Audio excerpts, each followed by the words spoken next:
কলম্বোতে কাল শুরু হচ্ছে বাংলাদেশ শ্রীলঙ্কার দ্বিতীয় ও শেষ টেস্ট। সকাল 10:30টায় মাঠে নামবে দুই দল। অসুস্থতার কারণে গল টেস্টে না থাকা মিরাজ ফিরছেন এই ম্যাচে।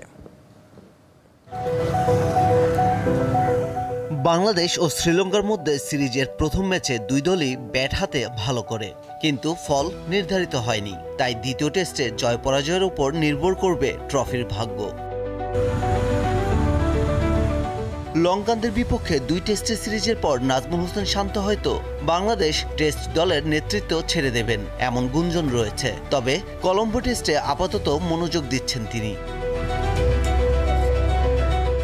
মেহেদী হাসান মিরাজ দলের জন্য খুবই গুরুত্বপূর্ণ, অবদান রাখতে পারেন ব্যাটিং বোলিং দুইভাবেই। অসুস্থতার কারণে গল টেস্টে না খেলা এই তারকা সুস্থ হয়ে অনুশীলনে ফিরেছেন।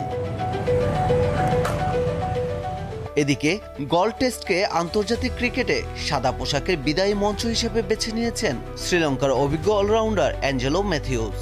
তাই কলম্বো টেস্টে থাকছেন না তিনি।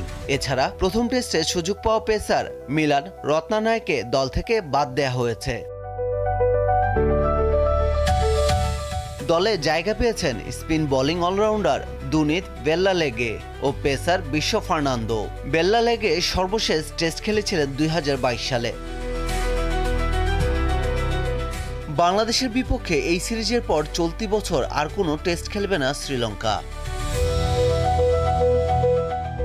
পারভেজ খোকন, দীপ্ত স্পোর্টস।